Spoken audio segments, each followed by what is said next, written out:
Mbolea hiyo ikiwemo ya kupandia aina DAP zimekamatwa katika operesheni maalum kufuatia malalamiko ya wananchi juu ya uhaba wa mbolea, ambapo msako huo umeongozwa na mkuu wa mkoa wa Songwe Jabir Makame kwa kushirikiana na mamlaka ya udhibiti na ubora wa mbolea Nyanda za Juu Kusini. Tutaondoka na huyu mmiliki wa hili duka, lakini mume wake amekimbia. Tutaondoka naye atafutwe popote alipo, naye akamatwe ili hatua za kisheria zianze kuchukuliwa. Lakini na nitoe maelekezo kwa wakuu wa wilaya. Mheshimiwa mkuu wa wilaya Mbozi huko hapa, ambaye pia ni mwenyekiti wa kamati ya pembejeo. Operation hizi ziendelee kwa kushirikiana na vyombo vya usalama katika wilaya zote.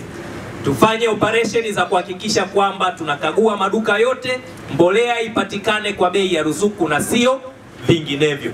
Yeyote tutakayemkuta anahusika na kuuza mbolea nje ya bei ya ruzuku, tutakayemkuta anauza mbolea nje ya mfumo, tutakayemkuta ameficha mbolea, tushughulike naye, tuchukue hatua kali za kisheria ili kuweza kuwalinda wakulima wa mkoa wa Songwe.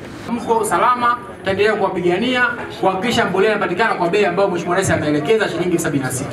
Tutaendelea kuhakikisha wafanyabiashara wote ambao wanalangua wakulima wetu kwa kuuzia mbolea kinyume na bei elekezi tunachukulia hatua kwa mujibu wa sheria. Aidha, Makame amewatoa wasiwasi wananchi kuhusu upatikanaji wa mbolea. Ni waondolee hofu ndugu wananchi wenzangu. Mbolea ya DAP serikali inafanya jitihada.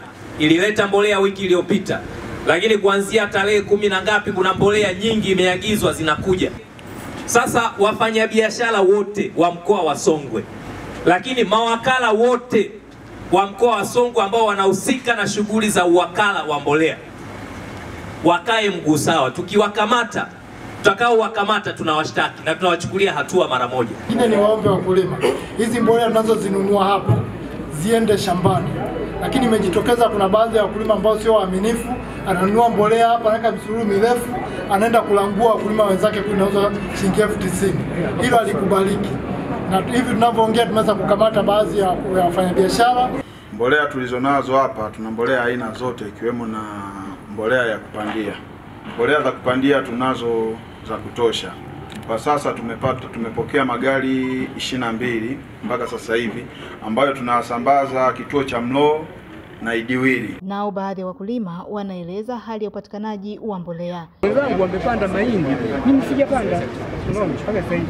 Hiyo niliposikia kwamba jamani mbolea imekuja, nipate chochote na mimi hiyo niende kupanda. Kwa mwaka huu tangu tumeanza kweli kulikuwa na upungufu wa mbolea dapu.